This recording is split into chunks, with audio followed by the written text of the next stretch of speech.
We're still in Psalm 119, possibly the greatest psalm ever made. Verse 49 is where we're continuing from. Let's start in prayer from Matthew chapter 6, verse 9.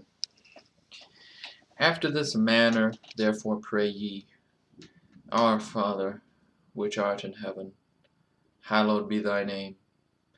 Thy kingdom come, thy will be done, in earth as it is in heaven. Give us this day our daily bread, and forgive us our debts, as we forgive our debtors. And lead us not into temptation, but deliver us from evil. For thine is the kingdom, and the power, and the glory, forever. Amen. Amen.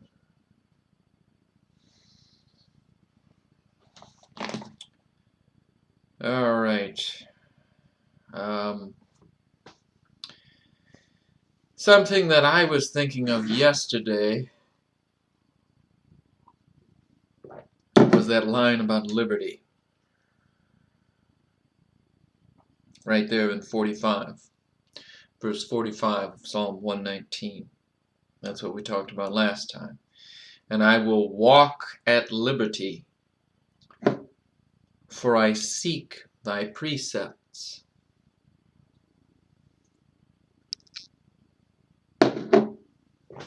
You know what?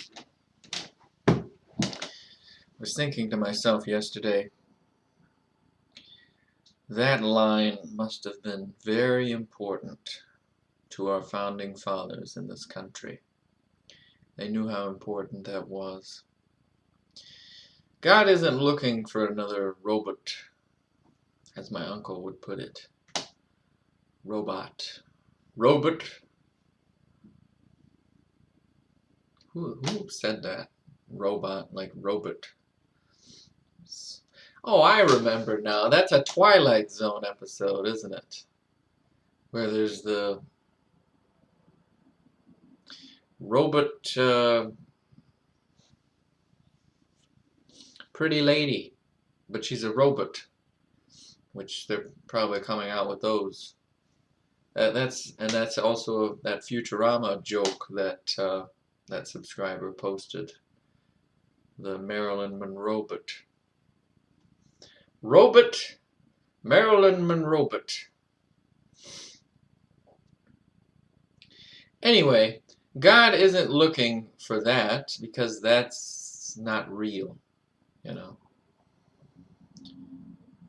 And if I were a robot, I would just have to obey whatever was put into my command structure, whatever, you know.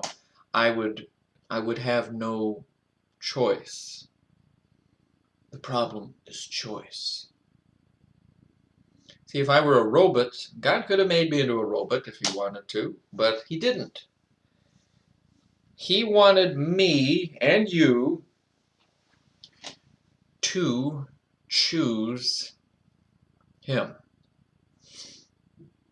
Robot. Boy, some of those old Twilight Zones. Yep, those were great, weren't they? But that line, and I will walk at liberty, for I seek thy precepts. Sounds like he's saying, I get to walk out there because I seek thy precepts. Maybe I'm misinterpreting it, but it's not giving you a license to sin, but it's saying, I have a choice at every turn, and I am seeking thy precepts. I am seeking him, and I want to do what he wants me to do. But at every turn, I have a decision to make, and I want to continue to obey him. And the only way you're going to continue living in the land and continue to be blessed is by walking with Him. The only way you walk with Him is when you obey Him. If you say you're walking with Him, and then you're engaged in all that sin, all that evil, then you're not really His, and you're not really walking with Him. You're a paper-thin baby Christian. God wants people that willingly choose Him and who willingly want to do what He wants them to do, you know. That's a very important point there about liberty. I bet our founding fathers, like I said, it's probably one of the key verses that they looked at and they were like, oh yeah, wow. Anyway, we're moving on to verse 49 of Psalm 119. 49. Now, as far as these titles, I don't know, we had Aleph, Beth, Gimel, Daleth, He, Vow, and now we're on Zane. Billy Zane, real man makes his own luck. See, I don't know the meaning of, that was Titanic, sorry. I don't know the meaning of those words, so I'm kind of been skipping them, so I apologize. If you know the meaning of those and what, please explain, because I don't know. I only know dumb movie quotes, so looks like we're lost. Verse 49 of Psalm 119. Remember the word unto thy servant. Remember the word unto thy servant, upon which thou hast caused me to hope. That's right. If I abandon all hope and despair, there's not much value in that. I'm choosing to hope in Him. And it's another indicator. Remember the word unto thy servant. A promise, maybe? Upon which thou hast caused me to hope. I hope in Him. I hope in returning to Him one day when, like last night was very scary. This homeless guy, or I don't know what he was. He might have been a drug dealer. He comes in and he just sits there for like half hour stealing beef jerky, and then he stands right outside the door, and we counted everything down, we closed the whole store down, and then there he is just sitting there as we shut everything, Usually that doesn't happen, so I was worried that I'd just pull out a gun or, hey, can you give me a ride, and I feel bad about it, and then he shoots me when we get in the car, something like that. See, I don't despair, and try not to anyway. I know my negative mind. I hope in Him, even if that bad thing happens to me like last night, I imagine that whole thing playing out. Thankfully, nothing happened. I feel bad for the guy. I wanted him to, I don't know what he was, though. It's very strange. Maybe he was an angel. Just, hey, bro. I don't know. But remember the word unto thy servant, upon which thou hast caused me to hope. Even if something bad happens to me, I hope. And there is a promise. Remember the word unto thy servant. I have believed on Him. I've taken that very seriously in Romans 10:9. As you should. Anybody asks me, Are these the end times, Alex? I mean, I can't believe what's going on. You know, I'm going to walk them over to that Bible over there. I'm going to show them. This is all you need to remember, person. And then I'm going to open them to Romans 10:9, and then hopefully they'll get it and take it very seriously, because that's what they need to be hoping in right now. Well, all the time, really. Not just in these times where things are very strange. 50. This is my comfort in my affliction, for thy word hath quickened me. There's that word quicken again.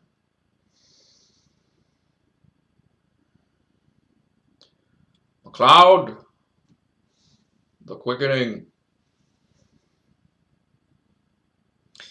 This is my comfort in my affliction. So even though you're afflicted, like last night, I don't like being on the register. I just want to put the stuff on the shelf and then go home. That's all I want to do. But I was forced to be on the register because nobody wants to work at my store. That's not really affliction, though. My fingers this morning, you know, I can barely use my hands. You see the cuts? Yeah, you can. The camera can actually pick that up a little bit. I got these nasty cuts. It really hurts, and that's another minor affliction. Let's say my arm gets ripped off by a polar bear that appears out of nowhere. Alex encounters the polar bear. It rips my arm off, and then my arm gets fused by some kind of blast, and now I only have one arm. That's an affliction. Or maybe I'm dying of, think of Job. Job is the example of somebody with some real affliction and really having a hard time. Or my coworker would be a current example. I just found out yesterday that I think that's what she said to a customer, that her grandson passed away. Now just imagine what that family is going through. Terrible. I hope she takes comfort. I don't know. I haven't really talked to her. She's a nice lady, but I don't know where she stands with God. But there's the reference again for thy word. And Jesus is the word. This Bible is the word. It hath quickened me. It's saying growing me, escalation, building me up. I mean, that is what Christ does, and that is what this Bible does. I feel a lot better after I read the Bible. I don't, I'm all sore right now, like my hands are crippled, But just reading this a little bit helps a lot. The proud have had me greatly in derision, yet have I not declined from thy law. So if my friend gets his way and JB becomes the president, that's fair and honest election, which I'm sure my friend thinks, because he's so intelligent, he's so brilliant. So if he gets that, and he'll come up to me after they sign in JB, and he'll say, Alex, you're not being a Christian. You're supposed to be nice to me, Alex. Alex! And then he'll mock me, That's probably what he'll end up doing. And then he'll say, well, looks like your Bible doesn't have any meaning, Alex. Not that he doesn't do this already, We made our attempt with him. And I reminded him. But he doesn't see it because he only sees the science, he only sees the facts that these Satanists present to him. Facts! And that's all he's interested in. He's not interested in what his best friend says to him because I'm an idiot who works in some stupid little store.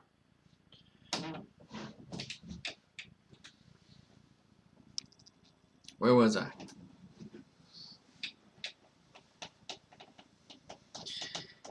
Yes. The proud have had me greatly in derision, yet have I not declined from thy law. I don't care what they tell me today, you know? I don't. It's so stupid. What is the end result of what they're pursuing, you know? It's death. It's empty sin. It's a dependency on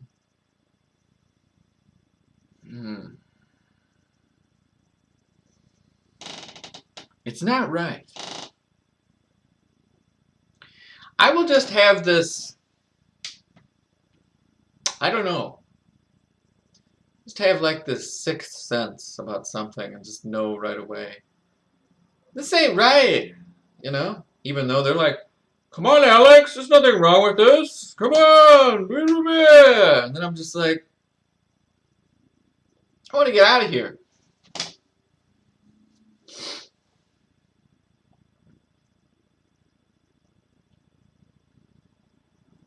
I don't know. I don't know what that had to do with anything. I remembered thy judgments of old, O Lord, and have comforted myself. See? When you think about those old characters, think about Moses, you think about David, think about all those old characters, Samuel, Noah. That's what I try to do, you know, I do that a lot. I'll bring up an old character and I'll do an impression of him and think about how would he deal with this, you know, like the other day bringing up Noah. How did he endure 100 years building that boat? He's building that boat every day, and he had to listen to the latest election results in the evil world of his day. Tubal Cain gets reelected. Tubal Cain 20. And, well, that would be 2020 BC, maybe, or I'm not sure how old that would be. But how did he deal with that? Him being reelected 47 times, evil Cain descendant, and then everybody mocking him, not only about him being reelected, Noah's just seeing his whole world destroy itself all around him. And so you put yourself in Noah's shoes and you're like, you know, I really don't have it that bad. He had to deal with it for 100 years. I can't deal with a day of this idiot lady coming in and just, oh, and then I complain and see what a baby. Noah had to endure that for 100 years. See, I'm comforting myself in thinking about that. I have to be more stoic and more patient, like Noah, like Christ. I remembered thy judgments of old, O Lord, and have comforted myself. See, that's why you read the Bible. That's why you think about it. That's why you chew the cud. That's what you're doing. You're digesting it, then you're thinking about it, you're applying it, then you utterly fail, that's you vomiting it up, then you think about it some more, you eat your vomit, and then you digest it again. That's what a cow does. I'm not trying to disgust you. I'm just saying how it has like 4 stomachs, and that's how it works. See? You initially read it, and you're like, I don't get it, duh, bleh! And then you think about it some more, and you come back to it, and you read it again, and you're like, oh, I kind of get it now. But wait, this guy ran me over. And then you think about it some more, and then you finally get it, and then it becomes a part of you, and I guess that's not a very good, I'm sorry.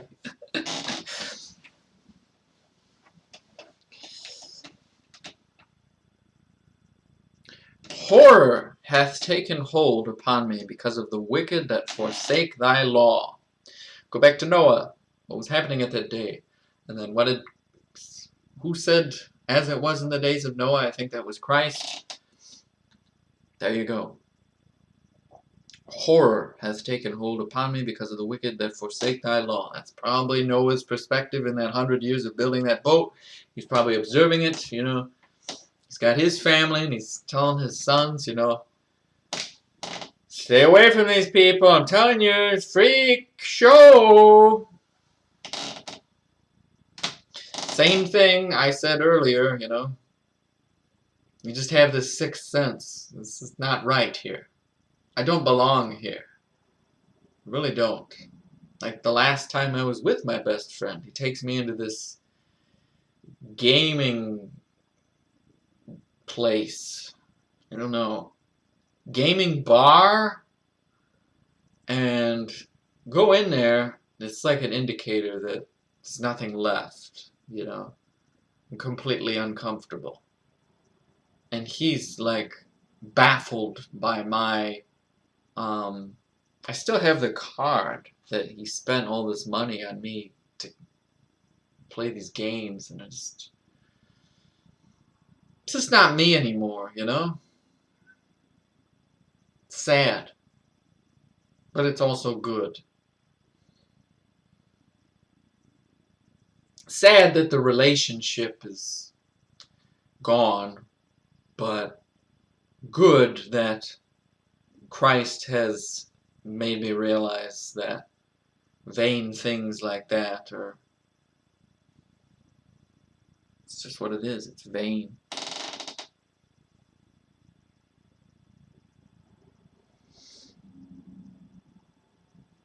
And not that my friend is wicked necessarily, but he's walking toward that.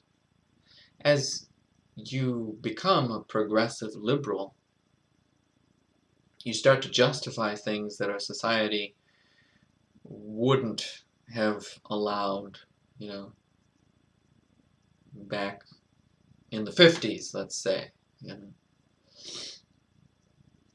like abortion. You wouldn't have justified that. Now you get all these weak Christians that are slowly being weakened, and now you completely justify abortion. Okay, we got abortion now. Great! Now let's see what else we can do. And that's what we're leading to with JB. You know, we'll get infanticide legalized. So, if you don't like that baby, well,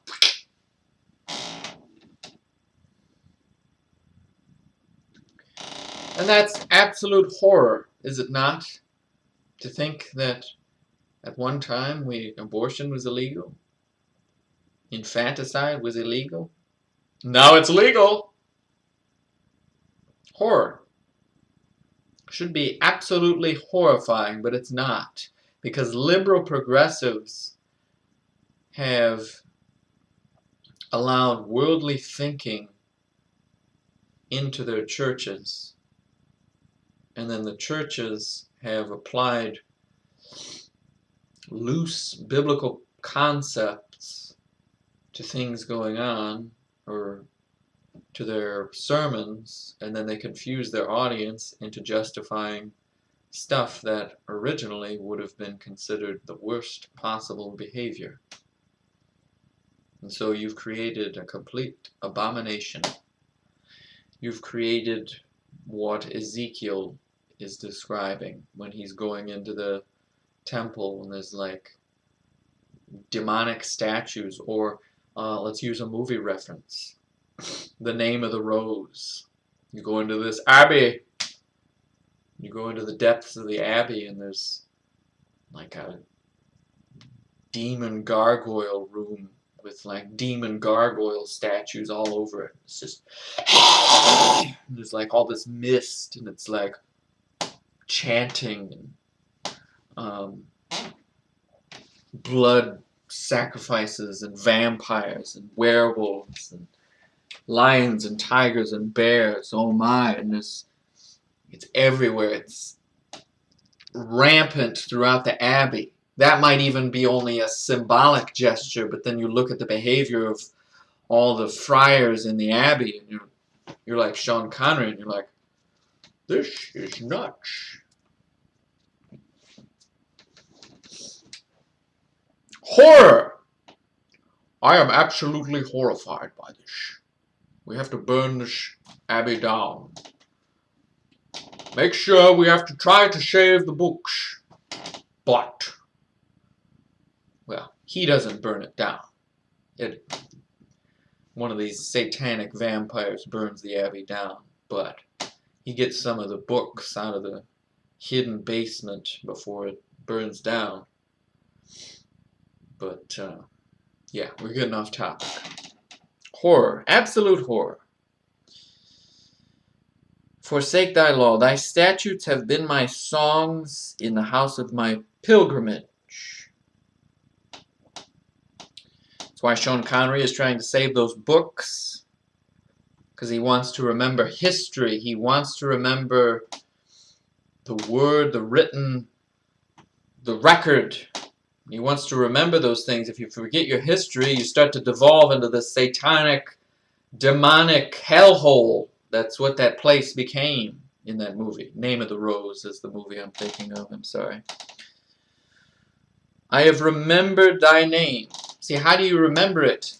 You read this every day. You remember it. You apply it. You think about it. You chew the cud. You digest it. And you think about it. And you digest it through your 4 stomachs until you finally understand it and it becomes a part of you. Remember. Remember. I have remembered thy name, O Lord, in the night, and have kept thy law. This I had because I kept thy precepts. That's challenging. That's scary. That's important. It's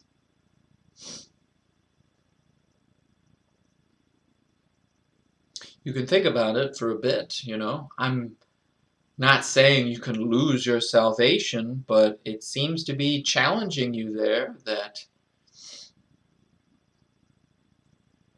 this I had because I kept thy precepts. You obeyed him, you trusted and obeyed him. I have remembered thy name, O Lord, in the night, and have kept thy law. You're keeping his law.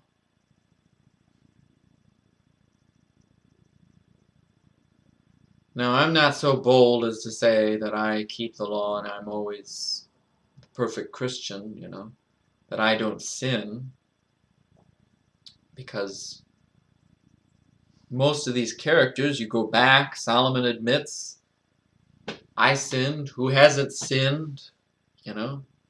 The point is you get out of the sin and you don't continue to live in the sin. Christ comes into you and challenges you and says, you need to get out of this. You need to, you know. And so that's what this psalm represents. It's an ongoing process of you are saved, but you are being saved, you shall be saved. And the process of this life is refining you, burning away those things that separate you from him. And this is challenging you in 55 and 56 and 54. Because of 53. You don't want to be like those demonic friars in the abbey, you know, that allowed themselves to devolve into prostitution, satanic worship, blood rituals, vampire freak shows. You don't want it to devolve into the freaks all around you and what the world can present to you, what Satan manipulates you into. You don't want to be like the world. You want to turn away from the world. You want to turn away from that and turn toward Christ. And Christ is building you, refining you. That's what it's challenging you with. This I had because I kept thy precepts. You're keeping the precepts, you're walking with him, therefore you had it because you did that. You want to maintain the land, you want to be blessed in the land, you have to follow him, you have to walk the walk. You want to be blessed in this life, you want to continue to live in prosperity. Why are we breaking down as a society, as a country, as a nation, We're breaking down because we're not walking the walk. I gotta stop here, but I know we didn't get anywhere, but this is a very important section in Billy Zane. It's very important. We're moving on to Chef 57 next time. Thank you for listening. Have a blessed day.